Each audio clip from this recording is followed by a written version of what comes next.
बाह्यांगावरून त्यातील गोडवा समजत नाही, त्यासाठी त्याचे अंतरंग उकलावे लागते। आपल्या जीवनातील विविध आठवणींना देऊन साकारलेल्या स्मृती मंजुषा या सौ निर्मला जाधव मॅडम यांच्या ललित लेख संग्रहाचा आपणास परिचय करून देत आहेत माझ्या सहकारी सौ SP पाटील मॅडम। अध्यापक अध्यक्ष कैलासवासी डॉक्टर विजय पाटील तथा काकाजी आणि माय माऊली काकीजी यांच्या पवित्र स्मृतींना विनम्र अभिवादन।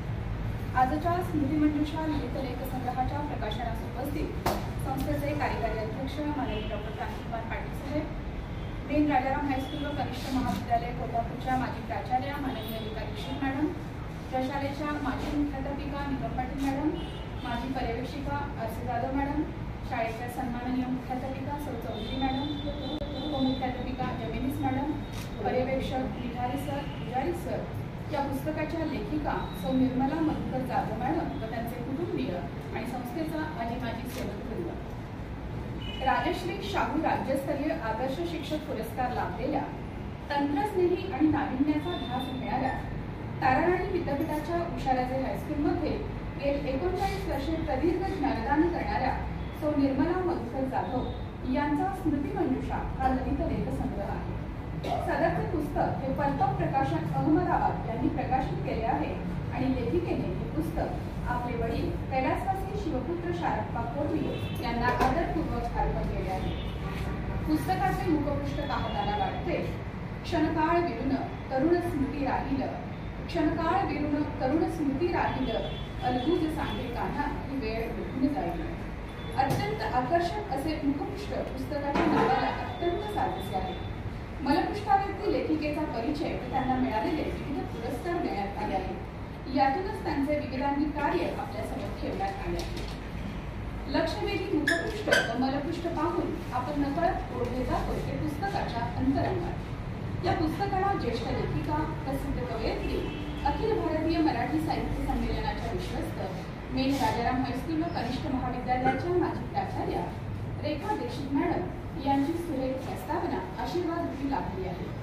लेखिकेने या पुस्तक प्रकाशनासाठी ज्यांचे सहाय्य लाभले अशा सर्वांचे मनपूर्वक आभार या मनोगतातून मांडले आहेत। जागोजागी विविध छायाचित्रणांच्या माध्यमातून लेख आकर्षक व सजीव करण्याचे प्रयत्न अभिमानाची गोष्ट, माझी शाळा माझा अभिमान, माझ्या शाळेतील माझे गुरुवर्य, शालेय जीवनातील माझा अनुभव हे ललित लेख वाचताना अक्षरशः त्यांचे शिक्षण शुक्रवार पेठेतील राजश्री शाहू छत्रपती विद्यानिकेतन ही शाळा आणि वसतिगृह आपल्या डोळ्यासमोर उभे राहते।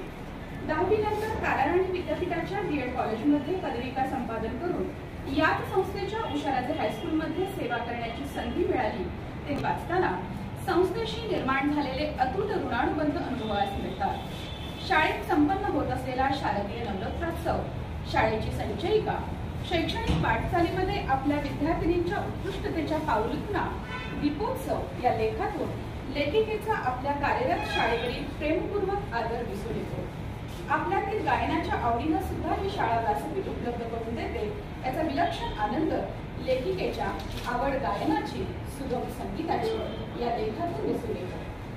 संस्थेचे संस्थापक कैलासवासी काकाजी यांचे लाभलेले आशीर्वाद तसेच सर्व सेवकांविषयी लेखिकेला नितांत आदर आहे। राशिवडेसारख्या खेडेगावात पूर्वी मुलींची लग्न कमी वयात करून दिली जात। वडिलांनी आपल्या मुलींना स्वतःच्या पायावर उभे केले।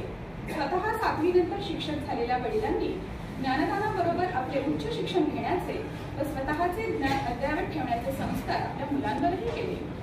मध्यमवर्गीय कुटुंबात वाढलेली आपली आई तिची जीवनाकडे पाहण्याची स्पष्ट आणि रोखठोक वृत्ती, 2 वेळा आपल्या मूळ माद्दाळ गावचे सरपंच पद भूषवून गावचा विकासास कटिबद्ध असणारी आई तसेच आपली आजी यांच्याविषयीचा असलेला अभिमान व आदर विविध लेखातून आपल्या समोर उलगडतो।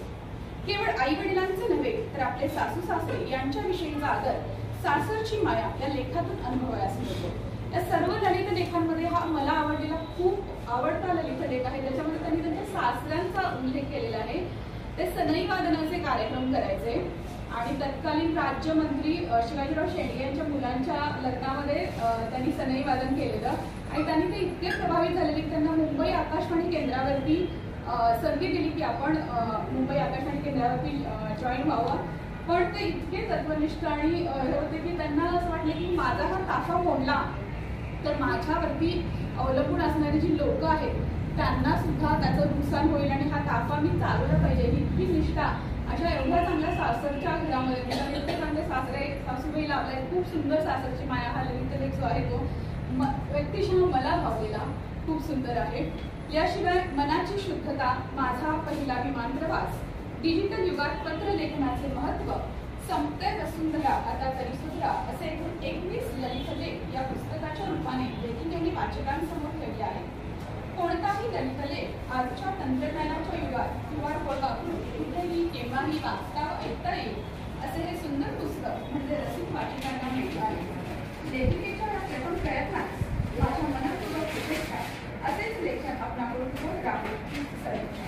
रसिक वाचकांसाठी हे पुस्तक Amazon ॲपवर उपलब्ध आहे.